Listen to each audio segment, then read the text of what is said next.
to get down to business. For sure. Wait, when's the last time you've done an interview? You always do interviews. The last time I did one was probably like 2 months ago. Okay, so you're warmed up and ready. I just go with the flow. Okay, let's go with the flow. Jai Shaun, we are here at your gym. Tell us the name. We can see the logos, but what is this called? It's called IVI Performance. Basically, it is a athletic performance gym. That's what our original model was. But through time and people showing up, seeing us on Instagram, it went from that type of gym to classes, personal training, and then memberships. Okay, so it's grown. It's grown, yeah, it evolves. Things. The High Rocks situation, all the High things. Rocks, yeah, we're official High Rocks affiliate. I fell in love with it. A friend of mine asked me to do it one time because of his partner dropped out, and then I filled in on maybe a month notice. And it was one of those things, I got in, I didn't know what I signed up for, and then we were going, we saw our time, and it was a pretty good time for us doing it for the first time. And then it's like, okay, now I can tweak this, and and then I started doing my little research on it, saw where it originated, saw where it's going, and then next thing I know, I'm an affiliate, got myself certified to be a coach. I'm coaching the classes, Oh my gosh, you're doing everything. Yeah, everything involving. Okay, well, we're going to get into the competitive side of things in High Rocks in a little bit, but first we got to start with, you're not from Vegas, but I'm just going to say you're the man in Vegas. A lot of people look to you for where do I need to go? Where do I need to eat? Where's the best, what's to do? You've got it all on lock. Correct. You've built a lot, you've done a lot out here, but where are you from originally? I'm originally from Sherman Oaks, California. Sherman Oaks, by way of Point Loma, San Diego. Kind of whole little triangle, Vegas, whole little system, right? Was hospitality and being, that go-to person always something that it was in you? How did this come about that you got here? I would say from high school on, I wasn't necessarily the leader of my little crew, but I was the come in the clutch type guy. Oh, we need to figure it out. Jake, do you know somebody over here? Or how can we get over here? And I would always figure it out for us, right? Figure it out for the crew. And then it became one of those things that it just evolved into, never expected to get in the nightlife. It was just, I went out with a couple of friends just because I lived here at the time. They figured I knew where to go. I knew one person, and we kept seeing that person every other weekend, every time they would come. And then it became hey, why don't you just work here? And it was evolved from that to people calling me. And then I figured if I'm a dibble dabble into this, I might as well know GMs of restaurants, transportation companies, anything that anybody probably would need around the city, at least have one or two people in that area. Right. Then I could be a one-stop shop, right? Okay, so now take me to the kid who was growing up in Sherman Oaks by way of San Diego, everywhere you were at. What was the goal originally? Goal originally was just to play sports, play football. Okay. The majority of my family is musically inclined. I wasn't. I don't have an older brother, but the person I did look up to, my cousin, he was a baseball player. So he kind of took me under his wing, let me hang out with him and his friends. Never not let me play basketball. I was hanging with the adults. So I kind of grew up kind of quick, right? Because they were at least 11 years older than me, So I was more interested in what they had going on than kids my own age, right? He was who I looked up to. I would go in the studio with my uncle and sit there and be like, how many times are you gonna listen to this song? It sounds the same. And they're tweaking minor stuff. And I'm just all right, I'm out. I'm going outside. So you wanted nothing to do with I didn't music. want anything. I wish now, looking back, hindsight, some of the things you could do, I wish I would have paid attention, but everything's for a reason. So that was my goal, just play sports. That's all I really wanted to do. Who else is musically inclined? My mother, all my cousins. My uncle's Barry White, so that's the highest of the musical inclination that we got, right? And it kind of just trickled off from there. If you didn't sing, you played an instrument, right? I played the drums a little bit, but again, I'd rather be outside. The rehearsals and all that stuff, I was just oh, this is so repetitive, But again, I was a kid, not fully understanding. I was good with my legs, so I was I'll race you. I want to run. Let's do something. Let's get active. That was my whole mentality. I think because, like you said, as the age that you weren't really into that, so you wanted to keep moving. But do you think now, back to those times where his discipline kind of is something that you hold on to? Yes, for sure. Yeah. For sure. His discipline, his attention to detail, right?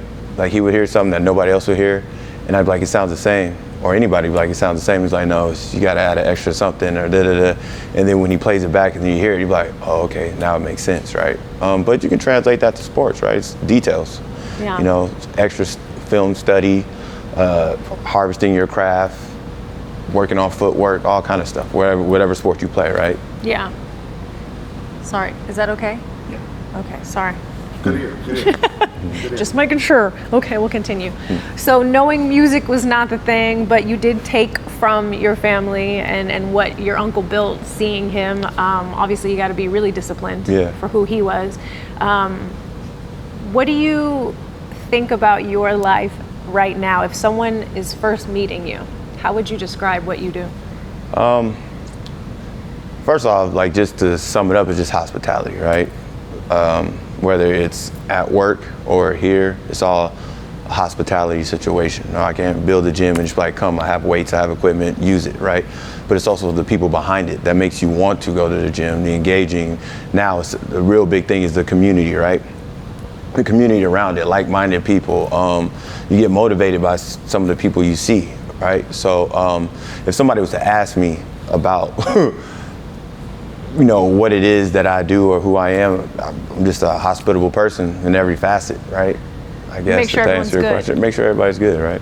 I've seen you work firsthand at the Raider games inside the Wynn Field Club. When the Raiders came into town and the Wynn Field Club was something that, you know, fans of maybe not football just wanted to go hang out and party, but then you can bring the fans in too. What was your thoughts on working in that space?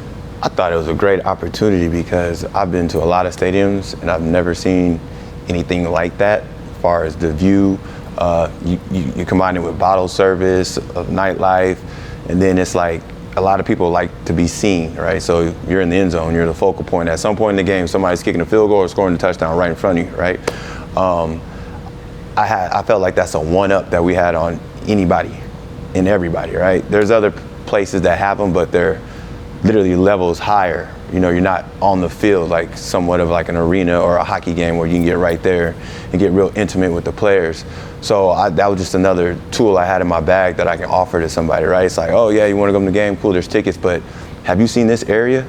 You know, and then it goes from, oh, I have a suite, to, hey, we're going to come check you down at, you know, just before halftime, and then next thing I know, they're there till the end of the game.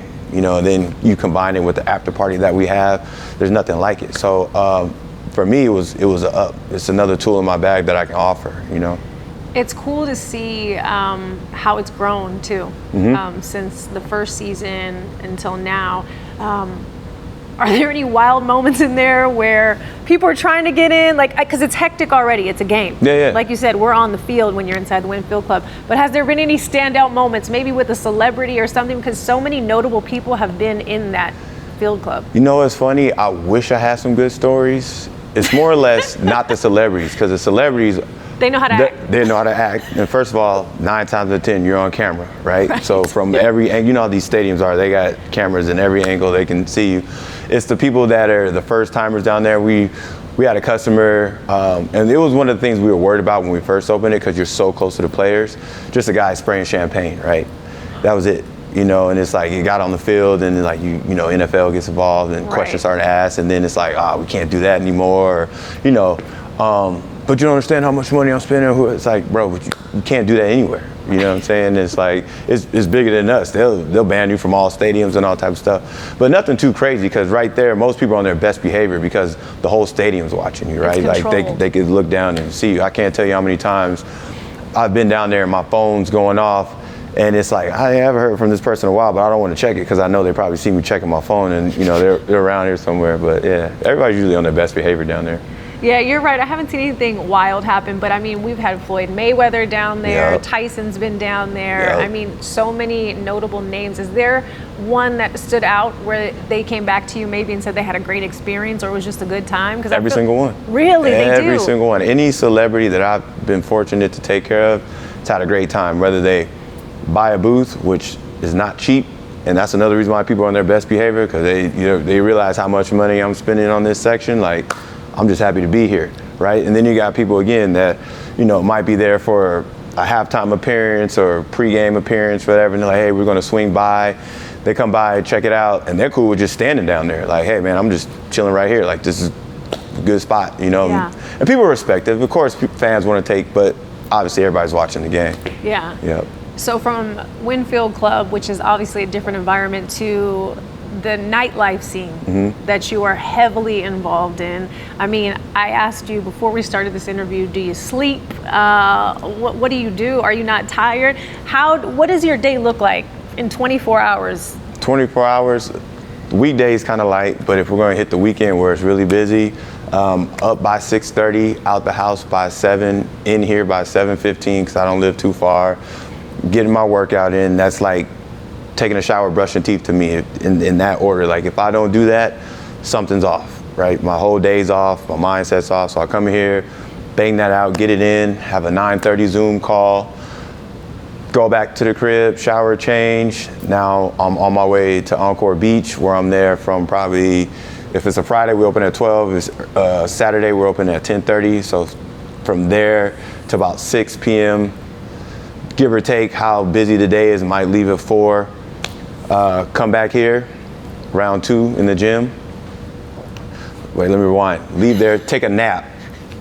Nap is clutch. That's the secret to the whole thing. Everything. Whether it's an hour and a half, 2 hour, I'm gonna get it in. Yeah. But I can't take too long of a nap, because that's the time when people are like, hey, I'm thinking about coming out tonight. Can you set me up with dinner? Blah, blah, blah. So if I miss that call, that's missing money, right?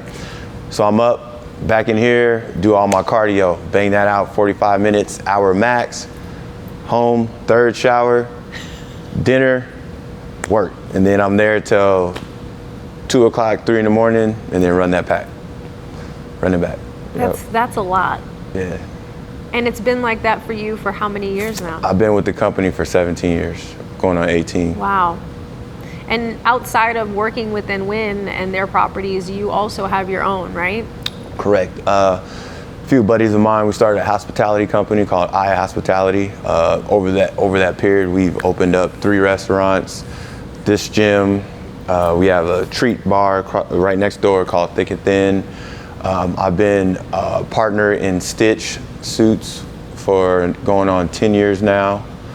And then I'm a franchisee of Everbowl.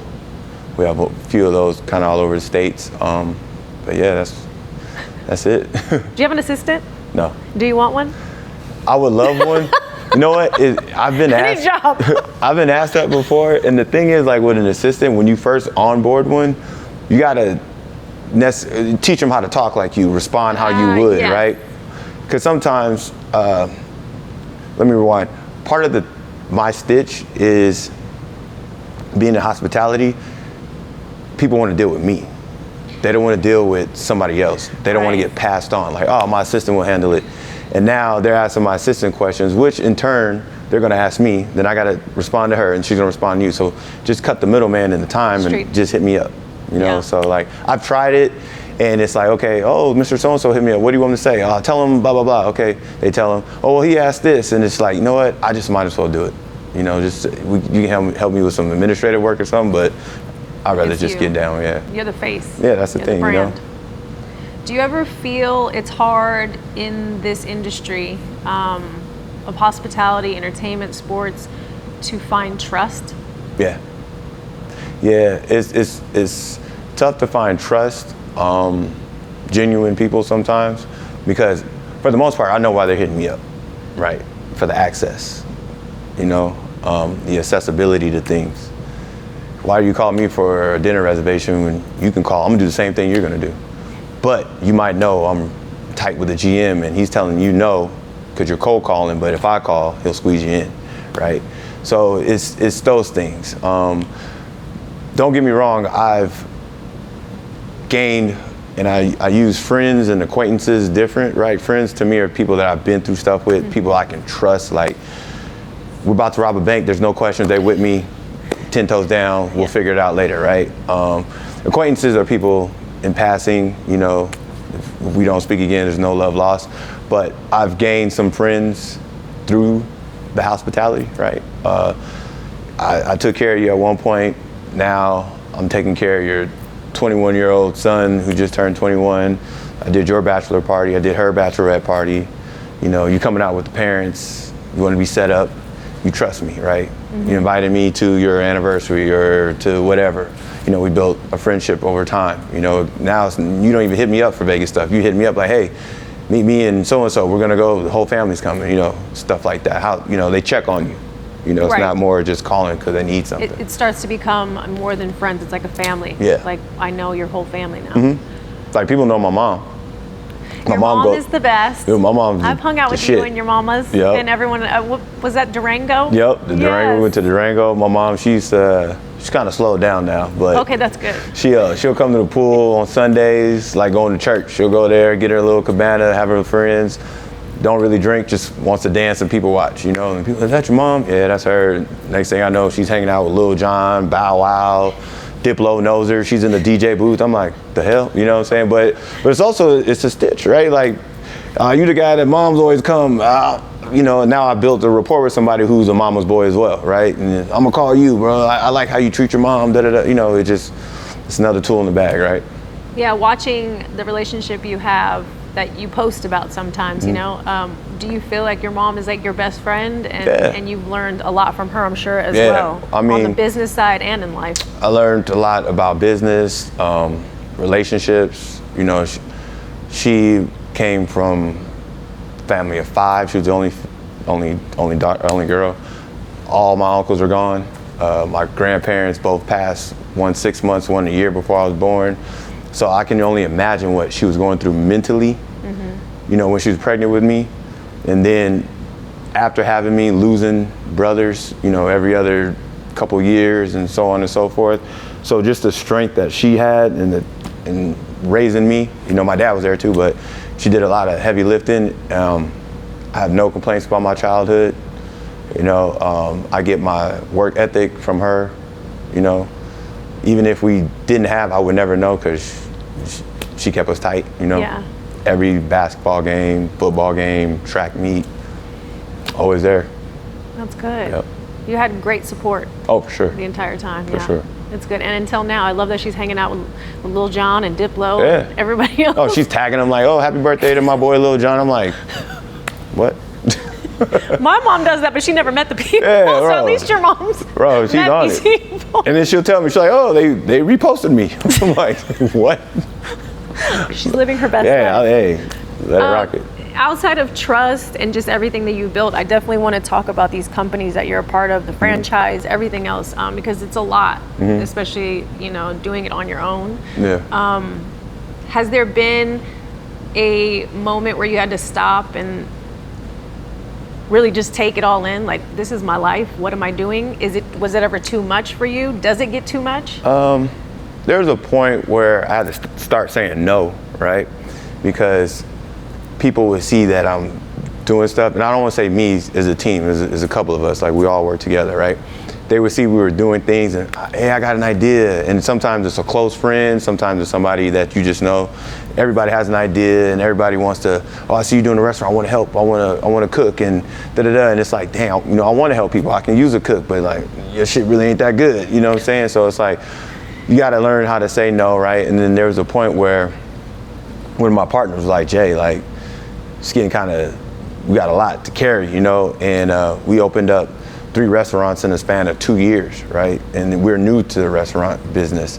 One of the takebacks, I think, I wish I would have done one, then waited, see how that went, then have done another one. But opportunities arise, right? Locations became available, so it was like, it's the FOMO. Like, we might miss out on this one. We might never get this spot again, right? Because they see we're getting traction and we're moving and we're doing stuff. So it's like we're learning as we go. And once we got to the 3rd restaurant, the gym had just opened. We were on our way with thick and thin. We were like, yo, we gotta hone it in a little bit and make sure everything's tightened up, right? And then, you know, I still got work. That's the bread and butter. Like, we weren't making any money yet on any of these ventures. You know, we were paying ourselves back. So I still had to make the main thing, and they, you know, luckily they understand, you know, like, at the end of the day, tomorrow they're like, hey, we're done with nightlife. I gotta have a plan B, right? You know, so I was setting up my plan Bs in the mix of doing all that, but you really can't take the gas. Yeah. Yep. And you don't know in You don't. business. For those people that are seeing this who want to start a business like that, would you say it takes, just take your time in that? Is there anything like on an insight that you would say to those I would first definitely time? say take your time, do your research, do it properly. Not to say we didn't, but don't rush anything. And if you're going to involve partners, get like-minded people. Really powwow before you go into business, because sometimes when you get successful or things start flowing, people start seeing things and ideas start changing, and hey, we're going down this avenue, we're going to pivot. It's like, nah, bro, like this is where we're sticking, this is what's working. Like, so just make sure you got like-minded people. You know, communication's clutch. You know, if you started having meetings every Thursday, don't skip it. Like, keep those meetings, even if you have 2 things to talk about. Next week you got 30. Like, stay on routine, right? Because when you stop having those meetings, it goes from we'll skip these 2 weeks. It's been 3 weeks, and then now you're playing catch up, right? So, just just take your time, do it right, do your research, make sure you like what you're doing. That's And the be clutch. ready to grind. Yeah, be ready, for ready. sure. No, those are great sure. tips, because I know small business owners, big business, there's always like this, the first 3 years they say, right? You like don't make any money, or you lose and then they end up closing. Yep. You just don't know. Yep. So it's like, especially, the times right now, we're unsure of things. Yeah, And and the things market. change, right? Like Yeah. right now the fitness industry is booming, right? Nobody's drinking, right? So like on the nightlife side, hospitality, like our alcohol consumption is down 34%, right? So that's how we make our bread and butter. So now it's like I'm getting people, oh, we want to come, but we really don't drink, but we want a table, but we don't want to spend the $5,000. So where's the happy medium? It's like, well, I can't just give you a spot to sit because 2 of you don't drink, but the other 3 do. But it's like, now it's bartering and all kind of stuff, right? But now you see like there's certain groups that are doing fitness things before the club even opens. I saw right? that. Like everybody's kind of tapping into that field, or like Diplo with his run club, right? He's killing it. You do a 5K, and then after you got a full concert with him, and he's putting upwards of 25,000 people in Arizona. Like, people are showing up, so like whatever business you go into, think about the longevity of it. Is it just a fad right now? Is this something that could sustain, right? Everybody thinks restaurants, yeah, it's sexy until you start doing it. It ain't nothing sexy about it, like at all. It's a little ugly at It's times. ugly. Ugly. Is that how you found kind of like High Rocks? And I know you said you fell into it, right? Like you just went in because you were subbing for someone, right? Yeah, a buddy of mine, Val, shout out Val. He was like, yo, buddy, you would like this and da-da-da. Being an athlete, you're like, you look at it. I looked at it on YouTube. I'm like, okay, you run, you pull, you do. I'm like, yeah, man, I can do that. I run, you know what I'm saying? He's like, oh no, we got to train like blah, blah, blah. I'm like, dude, we good. Like, I got this, right? So he was like, it's in Vegas, so I really have to go nowhere. We did it. In the mix of doing it, I'm like, okay, cool. This is fun. And then like I do a station, and I'm thinking like, okay, we can walk to the track. He's like, no, you got to keep running. Like, you don't stop. And I'm like, oh, and I'm learning this as I'm going. So once we did it, and like I said, we had a good time for some first timers. And then it's like, all right, that was fun. Now I want to do better, because the best thing about High Rocks, and I tell everybody, like, when you look on Instagram, you see people going hard, right? But you always see the top athletes, or like people that are at the peak of the game. They don't show the mom of 3, or the pregnant lady that's doing it, or the amputee, or the 60-year-old lady. They don't showcase them that much, but everybody's there, right? So I equate it to like a marathon. There's 3 types of people. There's people who want to check the box. I just did a marathon, right? It was fun, I had a great time. Then there's the second type of person who's done maybe 1 or 2, and they're trying to PR every time. So now they're taking it a little bit serious, and that's the stage I'm at. I'm like, okay, I'm getting better, I'm tweaking things, I'm changing my diet, I'm changing the way I lift, I'm running more because I want to get better and better. And then you got people, that's all they do. They live, they eat, they breathe, they're damn near sponsored. Their whole house is full of High Rocks medals and stuff, right? I want to get to that stage at some point, but my whole point of saying this, no matter where you are, everybody can do it, right? And that's the one thing I like. I like when it's all inclusive, right? So that's one of these things that that I fell into, right? So now like my buddies are doing it. Got everybody involved. Yeah. Yeah. I'm getting all my friends, like we're taking trips. Like, hey, we're gonna go to Miami, we're gonna do High Rocks, and then the next days we'll chill and turn up, right? Yeah. Or we're gonna go to Dallas, or we'll go to Nashville, because they're all over the place, right? Yeah. And they're cool cities. So you go, you get your, it's something to look forward to, right? So with the fitness and the nightlife industry, I want to touch on that because it's interesting. I know especially in LA, a lot of people were saying, and Miami, they want to get rid of a lot of the clubs there and build, high rises. Do you think that nightlife industry needs to make a pivot and figure something out, or is it like ride this wave because there's, trends? I think. Where do you think it's at right now? Is it in a good place? I think it's in. Here's one thing: nightlife is not going to go anywhere because there's always a reason to go. The divorce, settlement. I just won some money. I just made some money. I sold my company. It's my birthdays. And there's always some type of celebration, right? So it won't go anywhere. In the capacity, I think the mega clubs are going to condense, right? And I've said it before, and people took it out of context. I think they're going to just condense because right now, my age group, I'm about to turn 42. We like smaller, intimate venues. We have a conversation, we can talk, the music's banging, it's cool, and we're not getting hit over the head, and we can leave, right? We can still make the gym at 7:30 in the morning. So that's why I feel it's going only because I'm a part of that. I'm not on the outside looking in, I'm part of that, right? Like my buddy's like, hey, I'm in town, you wanna go out? I'm like, dog, like I'll do a dinner with you, go somewhere chill. I really don't wanna turn up too much, and it's hard to say because that's my bread and butter. But that's where I'm at right now, right? Yeah.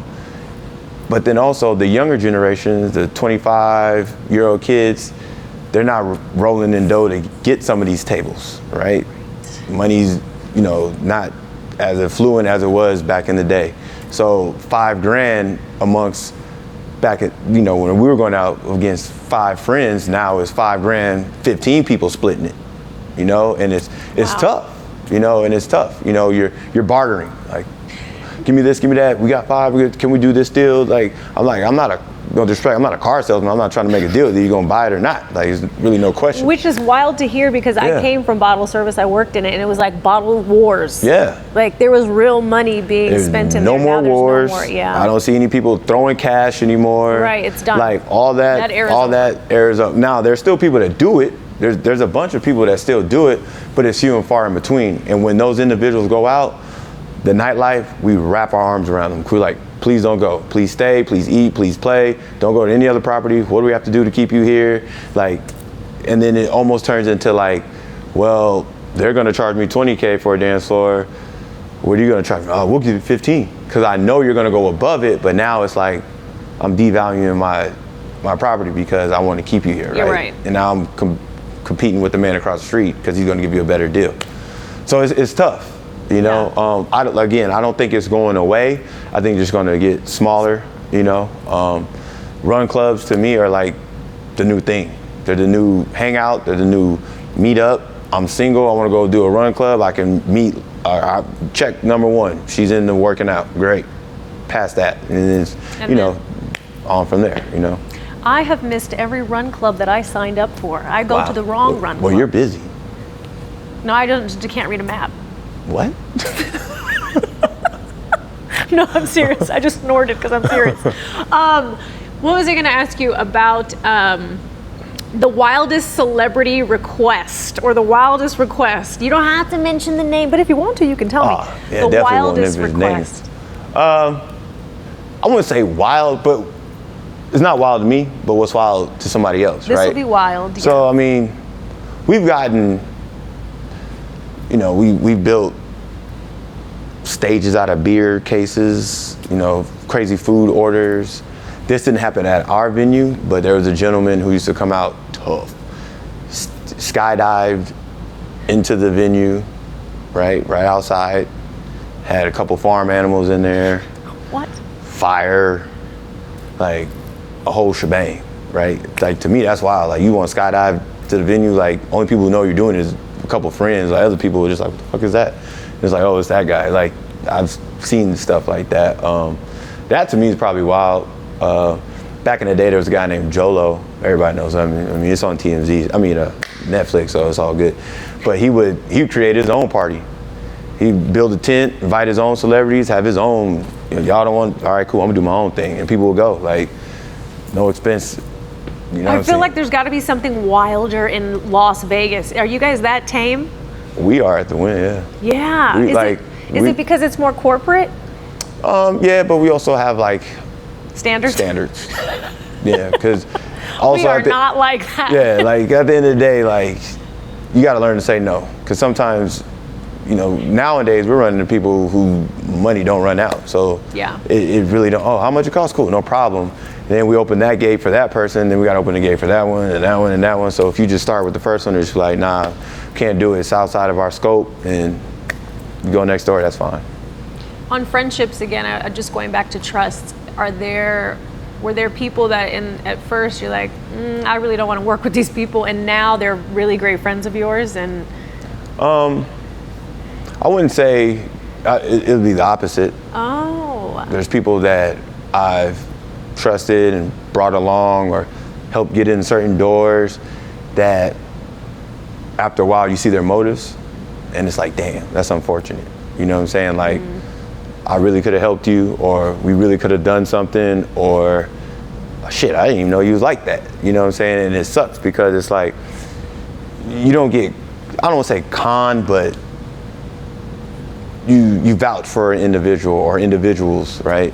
And then when you see their motives or what they're really going at, it's like, dang, dude, like, you should have just shot it straight with me, And sometimes it's like you learn that quick, but I've had experiences where it took years for me to learn. Oh, this is the type of individual this person is. Okay, cool, And it's like, all right.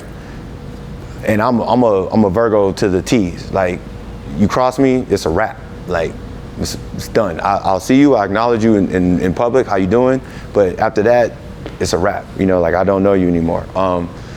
Because I feel like if you can go out of your way to hurt me or guide me in the wrong direction, like, you didn't give a fuck about me in the first place. So why should I care about how you feel therefore after, right? But then it's like they don't realize, like, dang, he don't mess with me no more. Like, now you done lost the access to certain things, right? Doors are closed now and stuff like that. So it's like, it's not like, oh, I got you, but it's like, all right, cool, bro. See you when I see you. See you when I see you. See you when I see you. Break down the companies that you currently have right now and exactly what the role is you play in those companies. So Stitch will probably be one of the longest ones in the Cosmopolitan and Tivoli Village. I started out as a brand ambassador because part of my uniform is wearing a suit, and I take pride in what I wear at work. And it became, oh, where'd you get that? Where'd you get that? Because I would, like you get a tailored chop, and then it became like, I'll go here, and then I'm sending people, I'm sending athletes, and sending. So they took a liking to me. And they're like, hey, you send us a lot of business, and I greatly appreciate it. It was a good relationship, and they brought me on. My buddy J Rock, who introduced me to him, brought me on as a partner, and that's been a great relationship. So now we've done, Max Crosby's wedding, Darren Waller, Dana White, Conor McGregor. I mean, shit. Did I say Morgan Wallen? Yeah, we done everybody, you name it. So that's been a good one. Then we started Ayya, which is our hospitality company, where we had 3 restaurants: This Gym, the Juice Bar, Everbowl, an acai bowl, small restaurant, well, if you want eatery or whatever. That's probably, I think, like 6 years now. I've been a part of that. But yeah, those are my business. And it's cool because they're all things that I don't have to sell, right? I always figure, I see people selling stuff, and it's like, how did you get involved in that? That doesn't even seem like that's your alley, right? And I'm the type of person, like, if I'm gonna buy into something, it's because you're passionate about it or you're involved in it in yourself, not just like, oh, they give me a check and you should go buy my juice. Like, do you even drink the juice? You got a bunch of it sitting in your truck, you know what I'm saying? Like, so when I post my gym, my workout, I'm here. I'm part of it, right? It's like getting a trainer that's out of shape. It's like, what are you gonna teach me that you're not doing yourself, right? So that's why even the classes that I teach, I'm a part of it, right? I'm not gonna put you through something that I wouldn't put myself through, and we're gonna get through this together type deal, right? So the suits, I wear them. I'm a part of it. You know, I don't have to sell you on suits. I'm not trying to get you to buy it. You like what I wear? I'll tell you where you can get it, right? I eat healthy, right? Well, what's that watermelon juice you got, or the protein shake you was telling me about? Oh, it's right across the street. It's next door. It's my spot. Go check it out, right? There's a bunch of them, but check it out, you know? I'm a part of everything I do, so I really don't have to sell it, right? People tend to ask you, why do you post it so much? Because that's mine, you know? Why wouldn't I, you know? Those are your babies. Yep. Oh, okay. Do you have your phone on you? Yeah, it's over here. How many unanswered text messages do you have? Let's see. I need to know these things. This is just fun to know because you are so busy, but I'm sure. And again, how many contacts do you have in that phone? Okay, so let's see. Oh, he's scrolling. I'm scrolling. I'm trying to. He's scrolling a lot. Thing. All right. So the contacts, I'm sitting about at 9,000. Oh my God. 9,000. 9,000. Okay. You're smiling as you're looking at the phone. Text messages, and if I haven't got back to you, my apologies. 439. And I know that's since this weekend because I just did the Del Mar Open, so it's like I'm out there working, people are here, and then just like I'm trying to answer what's going on in front of my face and then set people up here, so like you tend to miss, right? Missed calls, 124. So I'm sitting there right now. And these are like after I clear them. I was gonna say, you can apologize so you can keep this. I'm sorry. You know what I'm saying? Like, I'm sorry. But like I clear them. It's not like they're just sitting there in the messages from like back in May. Like once I get to them, I'm on it. You know? Good for you. I try to stay on it, but yeah, that's within the last 3 days. Wow. He's popular is what he's saying. I'm working. Touch on Del Mar for a second. How many years now have you been working there? Because I've seen the last couple years, last few, right? I would say about 8. 8 years. 8 or 9, yep. In spaces like that, what was your intro into that? Did you always want to be a part of it? And what exactly do you handle? Is it the same type of thing? So the first time I was a guest to somebody, and they took me. And one thing that I noticed, we were on the turf club, and then we went to the suite level. And then I noticed a few of our customers, whether they're nightlife or casino customers, I saw them walking around, moving around. I see MGM there, I see Caesars there. I'm like, okay, pop my head in their suites. I'm like, all right, you know, some people in here that I know, but it was stiff, it was boring, no music, it was just, you know, rigid. Buddy of mine, Kevin, shout out to Kevin McFarland. He was like, I met him on that trip, right? And we hit it off. And I was like, he's like, what do you think about horse racing? He bets. And I'm like, man, it's cool, it's fun. Like, I had a great time. He's like, oh, you got to do it with me, blah, blah, blah, da, da. And I was like, how do you get one of these suites? I'm like, because I noticed other casinos have them. And I was like, I was thinking from a nightlife perspective, right? I wasn't thinking as the whole casino. I'm just thinking from a nightlife perspective. He was like, well, what are you thinking? I'm like, I'm thinking we invite some athletes, some good nightlife customers and casino customers, and create like this mixer, but like have it vibey, like at least some music playing, right? And he was like, yeah, you know, next year he gets a suite. He's like, invite whoever. So I invited some players, right? Some guys that I knew, Reggie Bush, Merriman, who else did I have? I invited Mike Tyson one year. And so it became one of these things that Del Mar liked it because we were drawing attention to opening day, right? And we're getting, like celebrities would go, but it'd be kind of like chill. But now it's like, oh, these guys have a suite, where are you guys going? And everybody was kind of coming to our suite, and they kind of took notice. And then it turned out we had a 80-person suite. It was going. Now we're at a 160-person suite, fully catered, music. Kevin, he's a handicap, so he knows the horses, so he'll give you a little cheat sheet and help. So now you're winning, you got music, and now you got big casino customers rubbing elbows with Mike Tyson rubbing elbows with Uncle Dunn, who owns Athletes First, right? And any other circumstances, you guys probably wouldn't cross paths, but now they're picking each other's brain, they're seeing each other, and then you got the big wig nightlife guy who's just in the mix of it all, just enjoying it, right? So now you've created this whole ecosystem and environment. Deals are getting done. People are meeting, following up, and now it's become an annual thing that people are looking forward to, right? So that's how I got involved in it, and that's what it kind of turned into. And it's one of the things every year that I look forward to. You get to dress up, you get to have fun, you get to bet on the ponies, and then you're creating sometimes for a lot of these people first-time experiences, right? And then we elevated it and started doing it at the Kentucky Derby, and for most people that's like a bucket list, right? And now it's another tool in my belt that I can provide. You know, oh man, I saw you at the Derby, or how'd you get there? Well, we have a suite. We can help you navigate the rooms, the transportation, all this. Now I'm your guy in Kentucky, right? You know, thanks to my boys, but like now it's another tool that the hotel has, because now you got boots on the ground, right? That's amazing. Yep. You just like, and I love that you went to Del Mar to scope. Like you weren't purposely scoping it out, but you were trying to understand why. Where's the vibe at? Yeah, where's the vibe? And like you how found could you, what was missing, and well, how could you elevate it? How could you put a little twist on it? How could you make it better? Who's in charge of this? Like I'm just curious, right? I'm just curious. That's the main thing. I'm Curiosity, curious. I want to know, right? And then you can turn that into other things. You do it with Del Mar. You do it with F1. You can do it all kind of things. Because now, I don't mean to interrupt, but it's about experiences, right? If you can create experiences, and sometimes it's out of market, in market, but if you can create experiences with people, your bond gets even tighter, you know? they'll come back. Yeah. The state of Vegas right now is booming. Mm-hmm. I mean, A's are going to be here.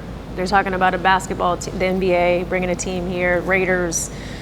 We got hockey champions. Aces, champions. There's so much going on here. Where do you see, just because you're in the thick of it, where do you see in the next 5 years Vegas being? What will that look like? It's truly going to be like, when I moved here, one thing I felt Vegas was missing was culture, right? When you live in LA, Miami, New York, you can go a couple neighborhoods over and you're in Chinatown or you're in Jamaica, Queens, or whatever. You get that food, you get that culture. We miss that. We don't have that. It's like everybody's just wherever the cheapest house is, wherever you land, that's where you at. All I knew was Chinatown, right? So I think with sports coming here, we're gonna have a culture, right? You're gonna get people moving here from whatever, putting their little inputs and things. We got things to rally around, because soon as the hockey team came, everybody wrapped their arms around them. Everyone had a jersey on. Everybody had a jersey. I like hockey, but I didn't like it that much, but I'm out there, you know. And then we were good right off the rip, you know what I'm saying? So and then the Aces came. They're good right off the rip, you know what I'm saying? So it's like, once we wrap our arms around something, I think Vegas, all we're gonna need is a beach, right? That's all we're missing. Mm-hmm. That's anything to any other, Miami, LA, Texas, that's all they have on us. San Diego, that's all they have is a beach, but we're competing with the best, you know? Like, we go from coming to party to a full weekend experience. Like, you know what, I'm gonna come in Friday, I'm gonna stay at a nice hotel, have a nice dinner, we're gonna catch this game on Saturday, do this, Saturday night we're gonna catch a UFC fight, Sunday, catch the Raiders game, and then we out. Like, it's a whole experience, right? Yeah. You know?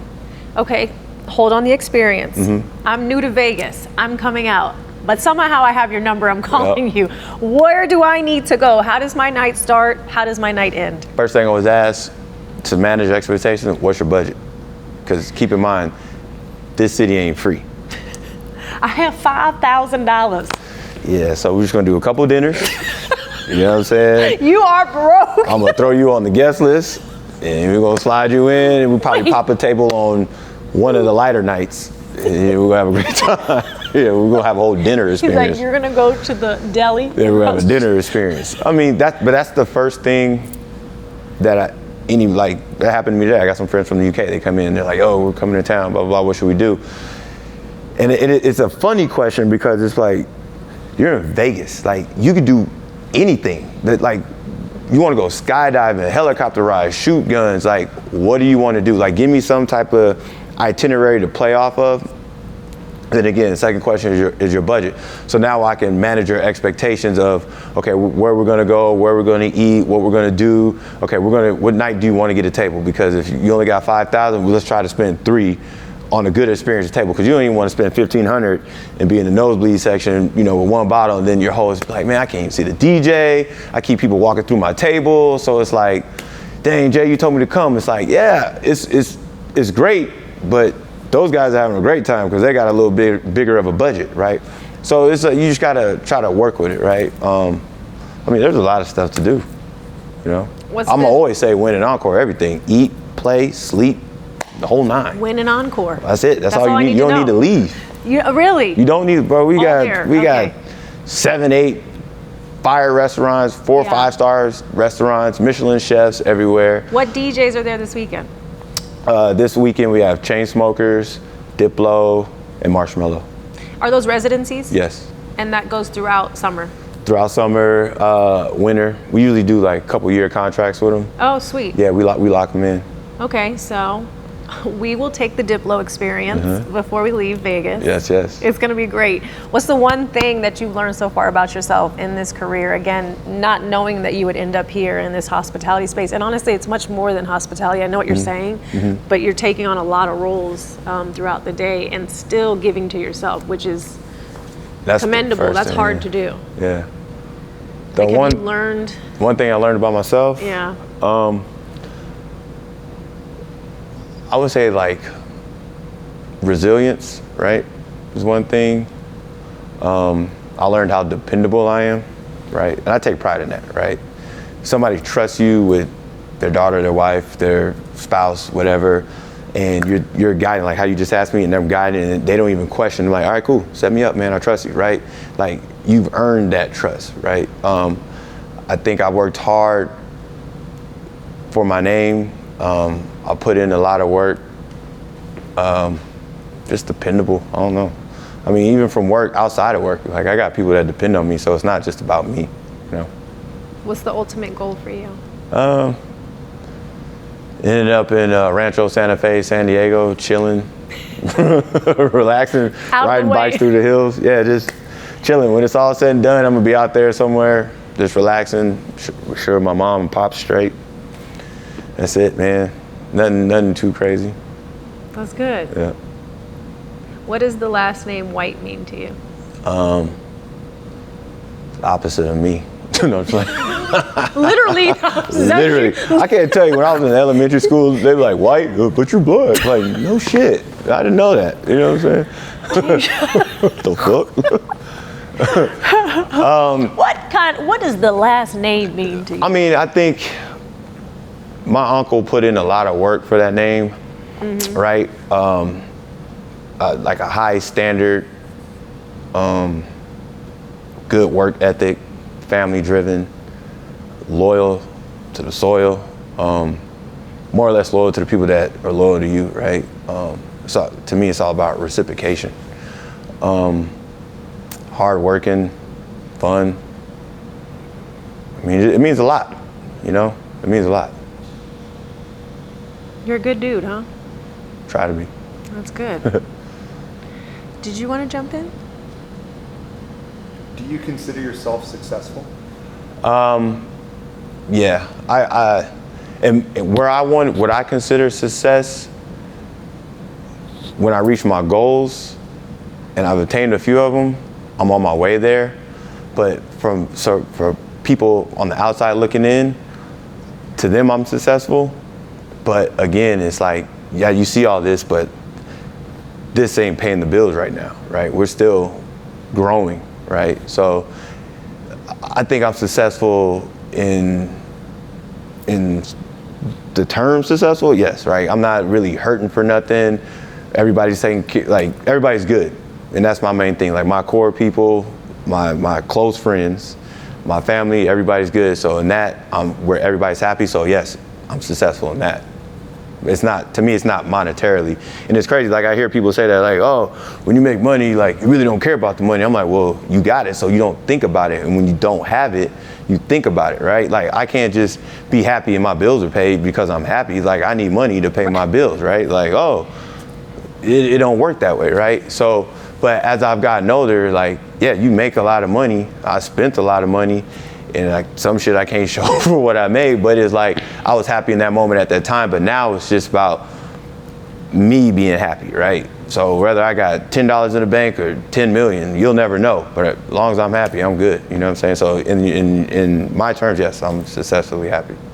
Is there, outside of like Rancho Santa Fe lifestyle, is there a point from a business standpoint and from an accomplishment standpoint where you're like, there's nothing left for me, there's no more itch to scratch? I'm always scratching, right? In the sense of like, because I'm curious about things, right? I've been fortunate enough, like my main partner in this is like my mentor, right? So I'm always picking his brain, and we're both learning from each other, right? Like he's a business savant, but I'm a hospitality person, front-facing curator, right? There's things that he can't do on a social level that I can with like that. Oh, you need so-and-so? Cool. Hey man, I need you here. And they'll pull up and like, dude, they were trying to charge me $10,000 for that. Yeah, because I built that time, I built that relationship, right? And there's things I'm like, well, how can I write my taxes off on this and this and this and this? He's like, oh, just do this, fill out this, blah, blah, blah. When you buy this, make sure it's 6,000 pounds and blah, blah. I'm like, oh shit, I wish I would have knew this, right? So, yeah, there's always things I want to do. Like there's a couple other things that I want to try that I think I'd be successful at. Nothing sexy, but it's those type of things that are mailbox money, right? I just open it up and there's a check, you know, like things like that. Passive income just coming in. Super passive, right? Yeah. You know, yeah. There's a couple issues I want to scratch. And those are in the works? Yeah. Oh, for sure. For sure. Yeah, and it's one of those things. It's like when you do business with people, sometimes you got to rely on each other, and this is one of those ventures that I could just do by myself, right? I mean, I'm gonna have a couple people, but like for the most part, it's like they're believing in the idea that I have, and it's gonna work, right? Because if you, like you, I'm sure when you do interviews or you go to auditions or things, like you're like, I'm gonna get this because it's not up to anybody else. Obviously the person interviewing me, but I'm gonna put my best foot forward, so I don't have to rely on like somebody else to get me there. Like I'm gonna get there, so I'm gonna be successful in it because I'm a bet on myself type deal, you know. I love it. You're busy now. Are you done with your night or no? No, I got a dinner later. Dinner for clients or dinner for you? It's dinner for one of my homies. He was with the Lakers, and then he was part of the whole layoff. Okay. But he still comes out here, so. So you're gonna go hang? Yeah, he's gonna hang. It's okay, not so work. You don't it's have to work. Yeah, no, look no at work. that. Yeah, no work. We got you on a good night. Yeah, but knowing him, he's gonna be like, man, what we wanna do after? And then you're gonna have to start working. I ain't doing. I told him, I was like, I ain't doing shit. I'm not doing shit. Can we just hang out, eat, and look at each other for a second, you know talk, we'll catch eat, up. we'll leave, no pinky ring, nothing. Yeah, that's it. Chilling. And then tomorrow you'll be back here. I'll be back here first thing in the morning. At 6? 7. Tomorrow I'll be 7. Yeah, because we have quite a few NFL players that train here, and they all go back. So this is their off season. Then they go, yeah. So this is their last week. So just want to be around the boys, have a good time. Lastly, for the younger you, I know people ask this question, but I think it's cool sometimes, just especially for you because you didn't expect any of this. You just had that fire in you, and you have that personality that people want to talk to you, and you're good with people. But what would you tell that younger kid who was like, I'm just gonna play football and we're gonna figure this out, and I have no musical bone in my body? I would have told myself, stay in the studio and listen a little bit longer. You still play your sports, but do both, right? Because in my mind, it was one or the other. Because I saw how much time my uncle would put in the studio. Like I would go to sleep, he'd be in there. I wake up, he'd be in there, same clothes, like same song going. I'm like, dude, it's the same song, right? Like you've been listening to this song for like 24 hours, right? But you see the end result and why. Like he passed in 2003. And I mean, I'm hearing his samples on Future and Kendrick. I'm hearing his samples on commercials and all this stuff. That was because of the time he put in, right? So if I would have had that patience that I have now back then, or be like, why can't I do both? You make time for both, right? If I would have did that, learn about 401k. Learn about 401k. Asked about stocks, right? Because when I was growing up, it was put your money in the savings account, have a checking account, right? But as I've gotten older and some of the people I've been around, like, well, your money's not making money for you, right? So I would have done that. I would have probably tried to do like property stuff when I got in my early 20s, right? Because when I first moved here, I don't know if you're familiar with Vegas, but like Sahara and Fort Apache, that was it. This was nowhere near nothing, right? And I have friends that are my age that, and it's also who you're around, right? That knew about land and stuff like that, and they acquired small pieces, but even this small piece, and somebody wants to buy the whole thing, your little piece might be worth more than the whole thing because you're the only thing that's stopping them. You ever see those people that like refuse to sell their house and they build all around it, but now that little piece is probably worth more than the whole thing, right? What's the movie Up? Yeah. Yeah. Things like that, right? In hindsight, I wish I would have paid attention to, but it's also like I don't think we were previewed to stuff like that in school. Right? No, like, but I think you're not giving yourself enough credit either, because you're saying what your uncle did, you're actually doing it. It's just not in the music. Correct. You're actually doing that same. You're literally 24 hours a day putting in to have all this. Yep. I ain't doing it alone though. I got a team. I know. I got partners. I know. I gotta let them. You know what I'm saying? And music never goes anywhere. Go buy a studio and get in there, make a record. I mean, music wasn't my thing. I just like to listen to it, but I'm telling you, like he'd be in there and he'd be like, "You hear that?" I'm like, "No, I don't." He'd be like, then he'll like drop some stuff, and then he'd be like, "This." I'm like, "Okay, now listen to it when you hear everything." I'm like, "I lost it. I don't know where it went." Like, it's okay. It's not I'm for cool. everyone. You know what I'm saying? I'm gonna go outside with Kevin and them. Jai Shaun, you're the best. Thank you. I appreciate you.